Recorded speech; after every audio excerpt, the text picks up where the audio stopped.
तो हेलो दोस्तों, कैसे हैं आप लोग। बुरे हैं हम लोग, भोसड़ी के अंदर से खोल के बजा देंगे, तुझे पता भी नहीं चलेगी। आज एक brand new web series release हुई है जिसका नाम है breathe into the shadow, starring Abhishek Bachchan, Nithya Menen and Amit Sadh. दोस्तों, जिस वेब सीरीज के ट्रेलर को यूट्यूब पे 30 मिलियन से ज्यादा व्यूज मिल चुके हों और जिसका फर्स्ट सीजन जो कि 2018 में आया हो वो इतना बड़ा हिट रहा हो, तो उस वेब सीरीज से उम्मीदें तो आसमान में रहने वाले उन तारों से भी ऊंची होंगी। लेकिन डर लगता है कि कहीं ऐसा ना हो जाए, देर ना हो जाए, कहीं देर ना हो जाए। सॉरी सॉरी सॉरी लेकिन कहीं ऐसा ना हो जाए कि उम्मीदों की उन ऊंचाइयों से अभिषेक बच्चन हमें इतना नीचे गिराए कि धरती की छाती को फाड़ कर सीधी हमारी आंखें पाताल लोक में खुले।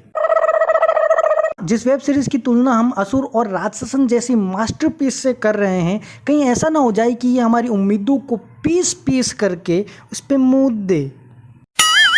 वो कहावत तो सुनी होगी आपने, खोदा पहाड़ निकली टट्टी।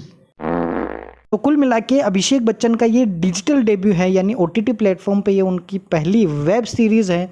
तो कैसा रहा उनका ये डिजिटल डेब्यू? 9 घंटे इस वेब सीरीज पे बर्बाद है या फिर आबाद है? और ये वेब सीरीज आप लोगों को देखनी चाहिए कि नहीं देखनी चाहिए, इन सभी सवालों के जवाब आप लोगों को हमारे इस वीडियो में मिलेंगे। तो अब दोस्तों, ब्रीथ इनटू द शैडो एक क्राइम सस्पेंस थ्रिलर फिल्म है जिसकी कहानी एक ऐसे पिता के इर्द गिर्द घूमती है जिसकी बेटी किडनैप हो जाती है और 9 से 10 महीने बीत जाते हैं, लेकिन किडनैपर का कोई फ़ोन नहीं आता है। और 9-10 महीनों के बाद जब फ़ोन आता है तो वो अविनाश सबरवाल यानी अभिषेक बच्चन से मर्डर करवाता है। आखिर इसके पीछे क्या राज है, क्या मोटिव है उस किडनैपर का, आखिर किडनैपर कौन है और उसने अविनाश सबरवाल को ही इस काम के लिए क्यों चुना है? ऐसे कई सारे सवाल आप लोगों के दिल में उठते हैं और ये सारे सवाल आप लोगों को इस वेब सीरीज़ के दौरान दिए जाते हैं। तो दोस्तों, कहानी में नएपन, यूनिकनेस और फ्रेशनेस की खुशबू आती हैं जिसे सूंघ कर आपकी नाक जाम हो जाएगी। सॉरी, आपका मन प्रफुल्लित हो जाएगा, दिल गार्डन गार्डन हो जाएगा। कहने का मतलब है कि फिल्म की कहानी से आप उसी तरह से चिपके रहते हैं जैसे लड़का लड़की से, छोरा छोरी से, लौंडा लौंडिया से और मर्द अपनी बीवी से। ऑडियंस और व्यूअर्स का जो इंटरेस्ट है वो शुरुआत से लेकर एंड तक बना रहता है। वहीं सस्पेंस और थ्रिलर की बात की जाए तो इस मामले में ये फिल्म आपको इतने झटके देती है जितना सुहागरात पे दुल्हा अपनी दुल्हन को भी नहीं देता है। कहने का मतलब ये है कि फिल्म के अंदर सस्पेंस पार्ट काफी अच्छा है। 5वें एपिसोड में आपको ये पता लगता है कि भैया आखिर में ये किडनैपर कौन है और धीरे धीरे उसका मोटिव हमें पता चलता है और उसका फ्लैशबैक दिखाया जाता है और उसके बाद क्यों उसने अविनाश सबरवाल को ही चुना था। बारी बारी ये फिल्म हमें सस्पेंस और थ्रिलर के मामले में कई बार झटके देती है। दोस्तों, एक्टर्स की परफॉर्मेंस की बात की जाए तो आजकल वैसे भी नेपोटिज्म बहुत ज़्यादा चल रहा है और अभिषेक बच्चन भी नेपोटिज्म का ही एक प्रोडक्ट है कि पिताजी श्रीमान अमिताभ बच्चन सर हमारे बॉलीवुड के महानायक हैं। उन्होंने अपने एडी से लेकर चोटी तक का जोर लगा दिया अभिषेक बच्चन को एक सुपरस्टार बनाने के लिए, बट अनफॉर्चुनेटली दिल के अरमा आंसुओं में बह गए। लेकिन इसका मतलब ये नहीं है कि भैया अभिषेक बच्चन एक अच्छे एक्टर नहीं है।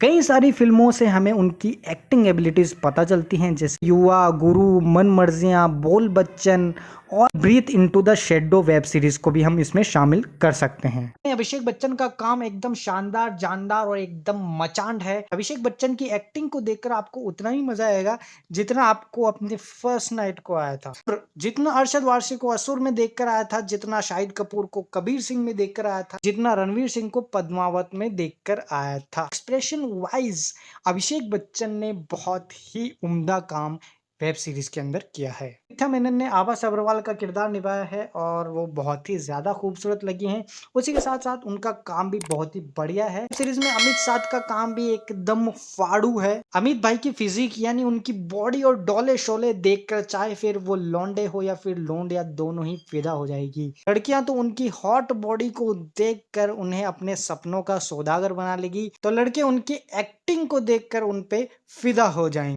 अब दोस्तों इस वेब सीरीज का जो बैकग्राउंड म्यूजिक है उसकी भी काफी ज्यादा तारीफ करनी पड़ेगी। काफी ज्यादा बिल्डअप देता है ये इस वेब सीरीज को। दोस्तों वेब सीरीज में जब जब विलन को दिखाया जाता है उसके पीछे जो बैकग्राउंड म्यूजिक चलता है उसे सुनकर सच में गांड फट जाती है। अब दोस्तों ये तो होगी इस फिल्म की अच्छी बातें। अब करते हैं हम थोड़ी सी गंदी बात। एकता कपूर वाले गंदी बात नहीं करेंगे। दोस्तों सबसे बड़ा जो ड्रॉबैक है इस वेब सीरीज का वो है इस वेब सीरीज की लंबाई। वेब सीरीज की लंबाई लगभग 9 घंटे 8 मिनट है और कुल मिला के 12 एपिसोड है जो लगभग 45 मिनट का हर एक एपिसोड। जरूरी नहीं है कि अगर आप एक वेब सीरीज बना रहे हो तो उसे कॉन्डम की तरह लंबा खींच दो, लेकिन कॉन्डम को भी जरूरत से ज्यादा अगर खींचोगे तो वो फट ही जाता है और ऐसा ही इस वेब सीरीज के साथ भी होता है।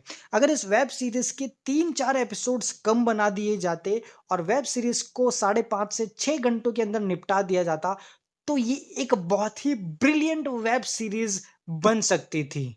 अब दूसरा सबसे बड़ा नेगेटिव पॉइंट, कई लोगों को इस वेब सीरीज का जो क्लाइमेक्स है वो एक वीक क्लाइमेक्स लग सकता है। घपाघप करते समय क्लाइमेक्स में मजा आना जितना ज्यादा जरूरी होता है उतना ही दमदार और स्ट्रॉन्ग क्लाइमेक्स फिल्मों के अंदर भी जरूरी होता है। लेकिन अफसोस क्योंकि इस फिल्म के अंदर जो मेन सस्पेंस पार्ट है वो पहले ही रिवील कर दिया जाता है। एंड में इस फिल्म में सस्पेंस दिखाने के लिए कुछ भी नहीं बचता। तीसरी जो कमजोर कड़ी मुझे इस वेब सीरीज के लगी है, ये वेब सीरीज हमें इमोशनली कन्विंस नहीं कर पाती, बहुत ज्यादा इमोशनल हमें नहीं कर पाती। अब दोस्तों एक बाप अपनी बेटी के लिए किसी भी हद तक गुजर सकता है, या हमें इस फिल्म के अंदर बताया यहाँ तक कि वो किसी का खून भी कर सकता है।